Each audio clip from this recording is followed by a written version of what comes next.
California, lawmakers are considering legislation. Why did the system fail? Some residents are struggling just to pay the water bill and not solving the I just set the world record. Right.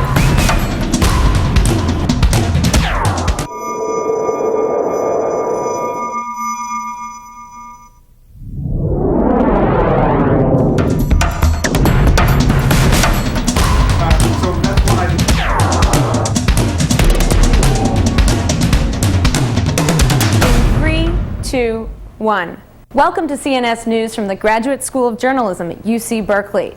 Today we'll take you to the Big Easy, where Berkeley engineers are helping to rebuild the levees of New Orleans. We'll go to San Francisco, where the city is losing students and communities are losing schools.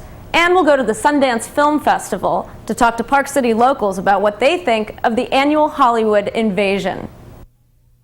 First up, we have two stories about social movements influencing international elections. Tupac, you were in Bolivia in December, back home, for the presidential elections. How'd it go? It was great. It was a very important experience in my life. I feel I witnessed a historical event. A guy who was a musician, a carnival musician, coca leaf grower, someone who was jailed and imprisoned, and basically vetoed from Congress, became Bolivia's first indigenous president and the first indigenous president in Latin America.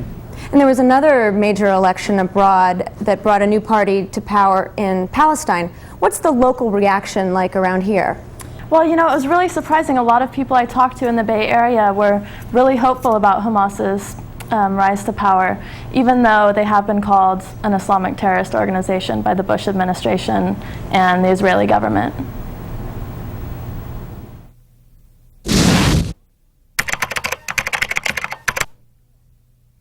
Hamas shocked the world with its swift victory over the reigning Fatah party in last week's Palestinian election. American and Israeli leaders announced that they would not negotiate with a militant Islamic group. But people we talked to in the Bay Area felt more hopeful about the democratic election. The owner of this San Francisco store is a Palestinian who has lived in the U.S. for 18 years. Mitri Najat says Hamas will be better for the people. Hamas take the money from around the world and give it to the people. With hospital free, you have school free, you have everything free. Nobody like to fight. Others thought Americans should give Hamas a chance. If you're going to participate in elections, then we'll treat you like a political party. But if you're going to, attack civilians, then that's a different tactic. An Israeli student believes Israel would still block any peace talks. The thing is that the previous Palestinian administration was talking about negotiating with Israel, and Israel just refused to talk to them. So I don't think that's going to change just because you have the Hamas instead. This Egyptian journalist said Palestinians just want to be free of the Israeli occupation. These were democratic elections. So this is the will of the Palestinian electorate. It's a vote against the occupation. For Mitri Najat, the result is a step in the right direction. Bush asked for Democrat. This is a Democrat. For CNS News, I'm Rubik Shabazi.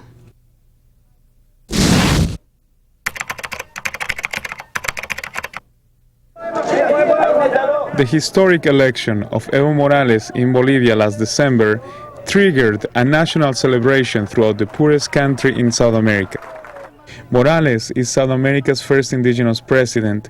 His victory represents a clear rejection of Washington-imposed economic policies of the 90s in favor of a leftward movement of the region. Refundar Bolivia, acabar con el Estado colonial, acabar con el modelo neoliberal y recuperar el gas natural.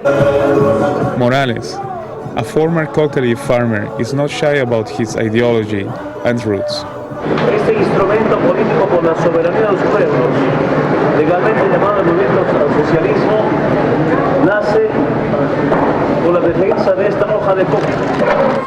While Bolivians in the streets are ecstatic, observers worry about rising tensions with the U.S. The United States, investing what it does in the war on drugs, needs a success story, and so it points to Bolivia as that is going to be working very hard to make sure that the new Bolivian government doesn't somehow reverse what it likes to proclaim as its anti-drug success story. Que la lucha contra el narcotráfico no sea una excusa para que Estados Unidos mejore el poder y el control hacia nuestros países. ¿Y para qué el control? Para seguir saqueando los recursos naturales. Drugs are not the only issue. Bolivia sits atop South America's second largest natural gas reserves. During the 1990s, it signed 72 contracts with multinational corporations, giving them access to Bolivia's rich gas reserves at bargain prices. People claimed those contracts were corrupt. The United States government is very nervous about losing the potential to get cheap access to Bolivia's gas and oil resources. Morales has aligned himself with South American leftist leaders. The United States will certainly be keeping a close eye on how this story develops. From La Paz, Bolivia, for CNS News, this is Tupac Saavedra. Now we turn to three stories closer to home. San Francisco is losing 1,000 kids per year. Singly, what does that mean for the city? Well, it means there's empty classrooms. There's been an exodus of families with kids, and this has left the school district with a $15 million shortfall, and they're having to figure out how to make up the difference. For my story, I went to Louisiana to take a look at the rebuilding effort. Some UC Berkeley engineers have been traveling there too, going back and forth, and they found some similarities between the levees in the Gulf Coast and the levees here in California. Well, water is a big issue everywhere. Just this weekend, I went to a trailer park in Sonoma County where a company is raising their rates by 150%. It's going to really hit people hard.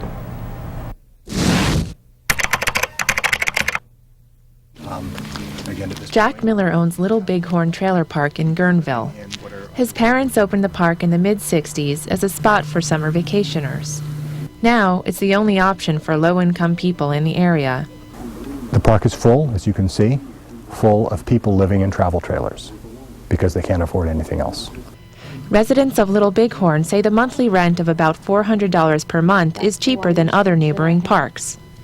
Up until now, water for the tenants has been free, but depending on the size of the next rate increase, Miller may have to start charging his renters as much as $55 per month. Residents like Terrence Helmick say they will feel the pinch. Yeah, it has a big impact on everyone because my income's not going to go up just because this happens.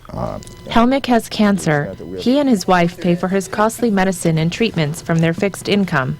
You know, people are in the position of choosing, do you want food this month or medicine, or which bill are you going to pay and which bill are you going to try to put off? So that's the bottom line for us. At a public hearing this week, Miller confronted California Water Service Company about its proposed rate hike. So did local homeowners like Carrie Kruger. For some people, it would be devastating. I mean, you can't have life without water. If you're charging people for their cell phone, maybe they can do something else, but water is an essential. Stan Ferraro of Cal Water says the increase will pay for a water filtration plant that was required by the health department. He says the company is working on a program to reduce the cost for low-income residents. We're very concerned about that situation. I really don't have any answer other than we're trying to come up with programs to help them out. But since Miller pays the water bill, his renters may not qualify. Their best hope is that the Public Utilities Commission will negotiate a compromise. I'm just trying to develop an approach that will give a fairer deal to me and to my tenants. Meanwhile, residents continue with daily life. In Guerneville, this is Kathy Buzzowitz for CNS News.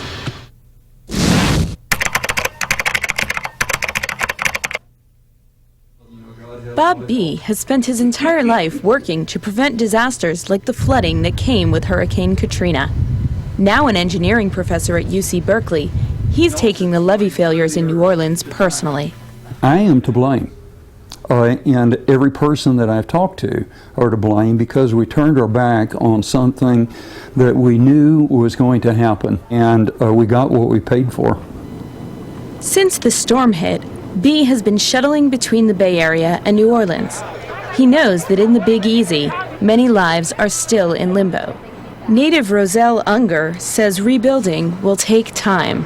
Very few people are doing any repair work and renovation on their homes until the government and the insurance companies decide what they can and cannot salvage, what the new building. It may be months before city officials decide which neighborhoods can be rebuilt and which will be condemned. Some homeowners are eager to get back to their houses anyway. B says that's important. The quicker you get the family reestablished and stabilized, then the quicker recovery. Mel Lagarde serves on the mayor's commission to bring New Orleans back. He says city, state, and federal officials have all been overwhelmed. Now they're counting on volunteers and private initiatives. It's going to be 6 trillion hammer blows that's going to rebuild this city. Many are calling for the formation of a federal flood defense authority, one unified body responsible for all levees in New Orleans. Meanwhile, experts say California levees are just as fragile. We got a glimpse of that earlier this winter.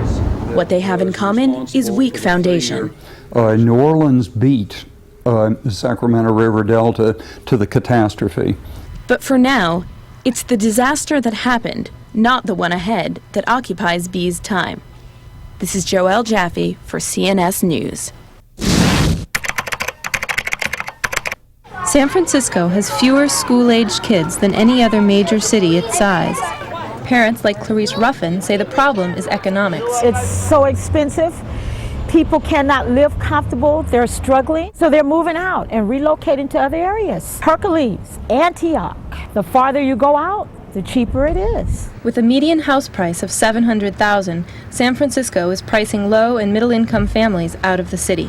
We are seeing many families that just cannot afford to live in San Francisco. I mean, you just can't have a city with no children in it. But statistics show that's the direction things are going. And as a result, the school district decided to close 3 schools and merge many more at the end of the year.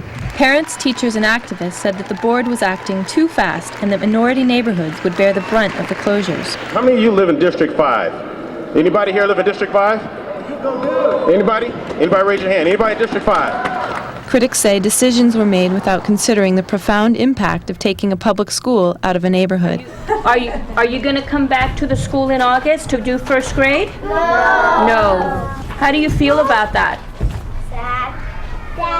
Sad. Public schools have been islands for decades, and a lot of that from city policy making. Deborah McCoy studies the relationship between city planning and healthy schools. She says school districts like San Francisco too often hurt themselves by not working with other city agencies. You have fiscal policies that are competitive instead of complementary, and you don't have a lot of communication between the leaders. This lack of communication creates a snowball effect. As more schools close, the neighborhoods become even less friendly to families with kids. I truly don't believe deep down in my heart that this thing is over with. Are they going to come back at these schools that they spared? Yes. The city expects to lose another 4,000 children in the next 5 years. With this kind of exodus, the school district says they have no choice but to close even more schools. For CNS News, this is Singali Agnew. Next, a look at technology. Lindsay and Pam here have 2 stories about technology that can be used to keep tabs on people. The technology I looked at is actually called RFID. It's a tracking and tagging system that can be used to track animals, to track library books. It's used in Fast Track. Well, you know, my story is similar in a way. These online social networking sites like MySpace have just exploded lately. Basically, you just log on, create a free profile, and you can share photos and information about yourself and network with friends. And, you know, there's often talk about how this information can be dangerous out there on the web, but recently we're also seeing that they can be an important tool in investigations.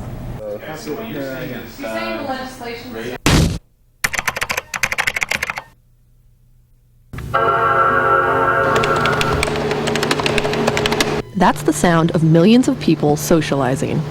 Websites like MySpace, Facebook, and Friendster have created an online phenomenon that is growing by the minute. Nathan Richardson and Michaela Burkhart are juniors at Livermore High School and MySpace users. They say so many people at Livermore High were using the website, administrators had to block students from using it. Oh, it's huge. Practically every single person at our school has one. But lately, these websites are more than just a place to hang out online. 15-year-old Kayla Reed, a freshman at Livermore High School, disappeared last month. She had logged on to her MySpace profile a few days before she vanished. Her body was later found in a canal in Central Valley. Investigators believe she was murdered. At this point in the investigation, police don't believe she met someone dangerous on the site, but they do say websites like these can be a useful tool in investigations like this. Sergeant Tom Sims with the San Jose Police says sites like MySpace are being used in investigations. Whether it's written by a child or by an adult talking to a child, you know, that it's always a positive spin. It's always something we can look at during investigations. It's not just police who are going to these websites for information. It's also friends and family.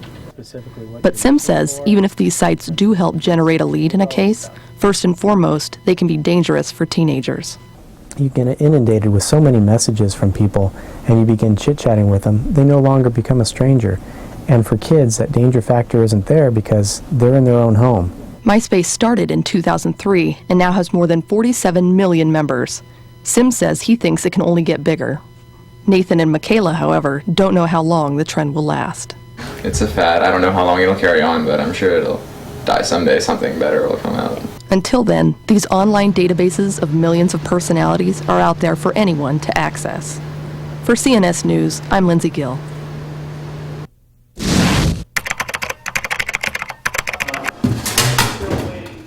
They're in library books, animals, fast track, and you might even be wearing one in your company badge.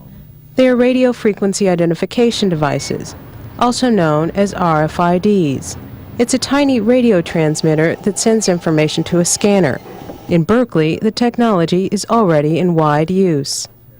Sort of like an electronic barcode. Instead of having a series of different size bars and spacing that represents a number, they use an electronic signal, sort of like a miniature radio station.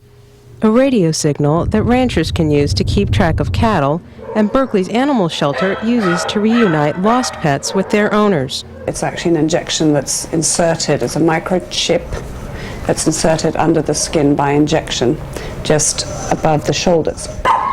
We check all animals with a microchip scanner, and if it comes up positive, a number comes up. We then contact the microchip company.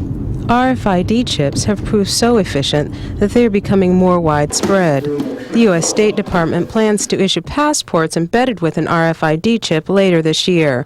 They say it makes the passports harder to forge. But the possibility of using the technology to carry personal identification has civil liberties advocates worried. We want to ensure that if RFID technology is put into identification documents, that the information is secure. Here in California, lawmakers are considering legislation to regulate RFID. If passed, the bill would make it illegal to take information from government RFIDs without permission. And California wouldn't be able to use RFID in state-issued identification cards for 3 years. The ACLU supports the legislation. In Berkeley, this is Pamela Harris for CNS News. And now for some cultural news. I recently witnessed the Afghan national sport. Really? What's that called? Buzkashi.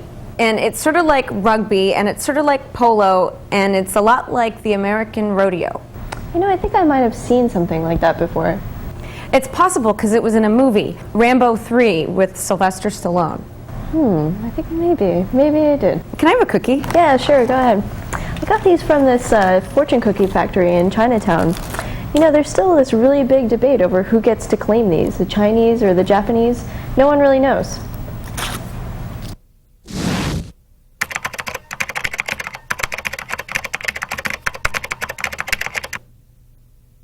The fortune cookie. That delectable denouement to a Chinese dinner may not be Chinese after all. Technically, the cookie originated in the US, but some believe the idea dates back to an ancient Chinese custom of printing fortunes on bamboo sticks.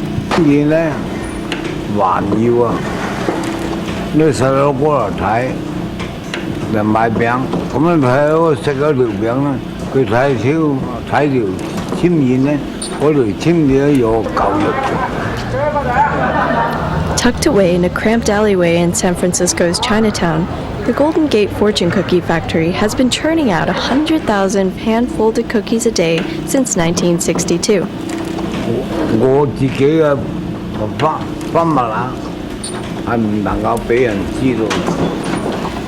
Yi may have reinvented the recipe, but who first came up with the idea?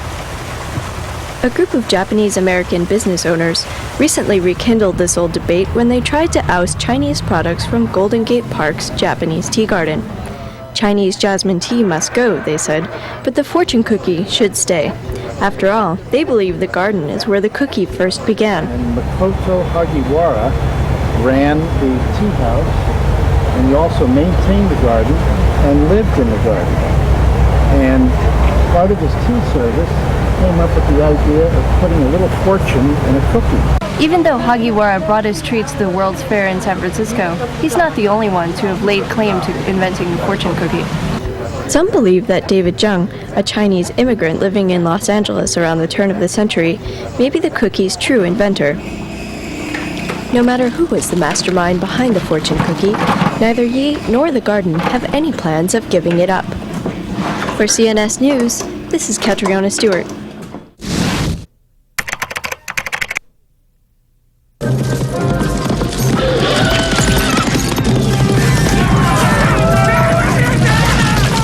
What are the rules? Well, you have to take the sheet once around and then throw it in the circle.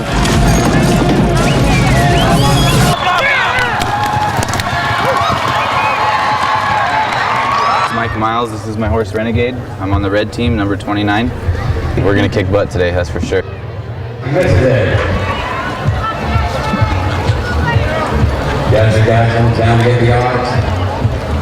What's the mean? Sand, canvas, 50-pounder, 5-0. And James got it.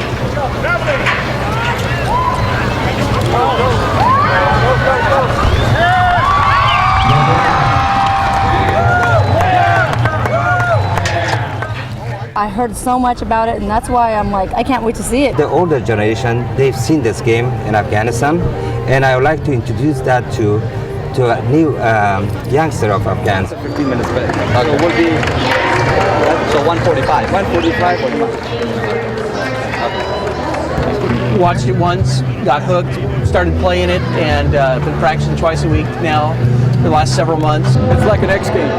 The adrenaline rush you get, it's awesome.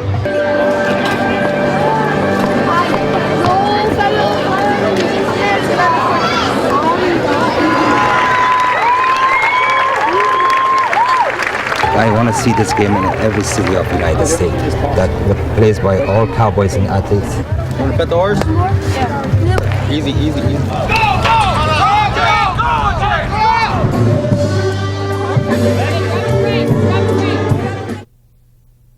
Sasha worked on 2 stories. Why don't you tell us about the first one? I went to an international Rubik's Cube competition in San Francisco, and it's really interesting. This game from the 80s is making a huge comeback. And you also went home for another story, back to Salt Lake. Yeah, I wanted to go to the Sundance Film Festival and see what it was like when Hollywood sets up shop for 10 days in winter.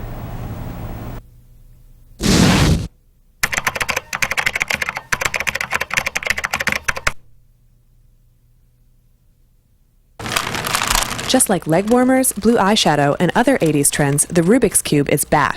It's kind of addictive. Once you start cubing, it's just so much fun. You don't want to stop cubing. I'm here at the Exploratorium in San Francisco for the International Rubik's Cube competition. And I figure, since I'm here, I might as well give it a shot. So I've entered the competition, and I guess we'll see how things go. Okay, so I've never done this before. What are the rules?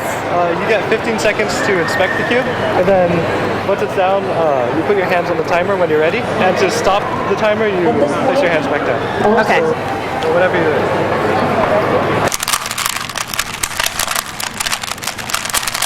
After trying for a while, I remembered, this is hard. What happens if I can't solve it? While I waited for my next turn at the table, I got a quick primer on all the events from one of the organizers, Tyson Mao. The main competition we have is the 3x3x3 speed solve. You get a normal cube, it's scrambled, solve it as fast as you can. One variation on that is the one-handed speed solve. In terms of mental categories, you get the 3x3x3 blindfold category, which is you solve it without looking. We also do 4x4x4 cube and 5x5x5 cube. Those are speed solve events. As Tyson finished explaining, there was a commotion at the table. We have a new world record set here today. Lian Lo, a 20-year-old Caltech student, broke the existing world record for the 3x3x3 solve. Why don't you tell us what just happened? Well, just now I just set the world record for the 3x3 speed solve at 11.13 seconds. Did you expect that to happen today? Not really. I was kind of lucky. Next up was the blindfold competition, and I asked Lian to describe how anyone could cube without seeing. So it's a different method from normal speed solve because how it works is the competitor, starts a timer and then memorizes the cube and then puts on the blindfold and solves it blindfolded. I decided to skip the blindfold solve, but I did get some tips for better cubing. My technique with Rubik's Cubes would probably be to peel off the labels and just stick them back on. Learn the best algorithms that you can commit to memory. I would say go slower. You got to relax, but you got to put your mind into what you're doing. I joke it's almost kind of like a Zen Buddhism kind of thing. You need to learn a method. Nobody solves it just by, that only happens in movies. And sometimes you just get lucky. For CNS News, this is Samantha Grant in San Francisco.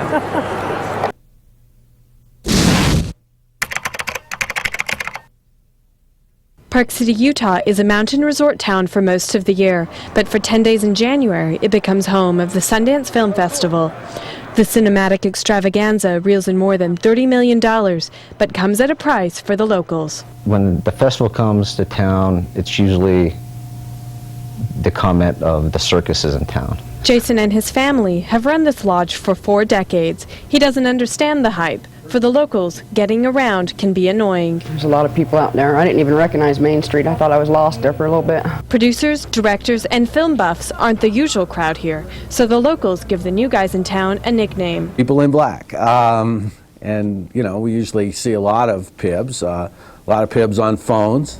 Lots of people have opinions about pibs, but no one really admits to being one. See, I vacillate between black and Technicolor, so I don't really have like a, issue with being a pib half the week.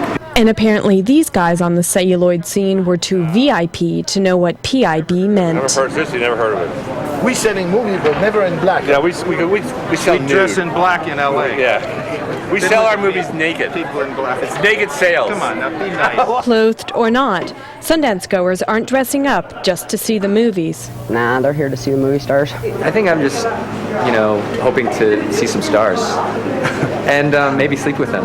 A Utah local, Jen Hogan has been going to the festival since high school. She's dialed in to the craft of crashing parties. Network, meet people, just talk to them. Get out, go up on the street, talk to them, schmooze, look good. I got a tip from a friend.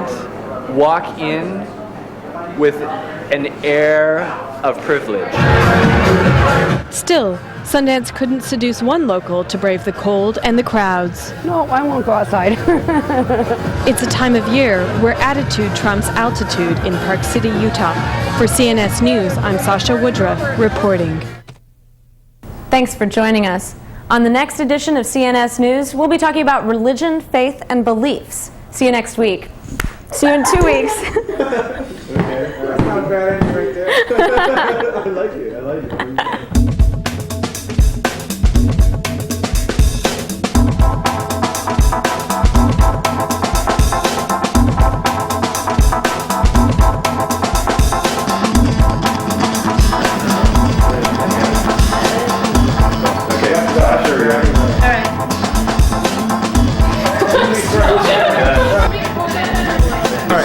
That's very nice. We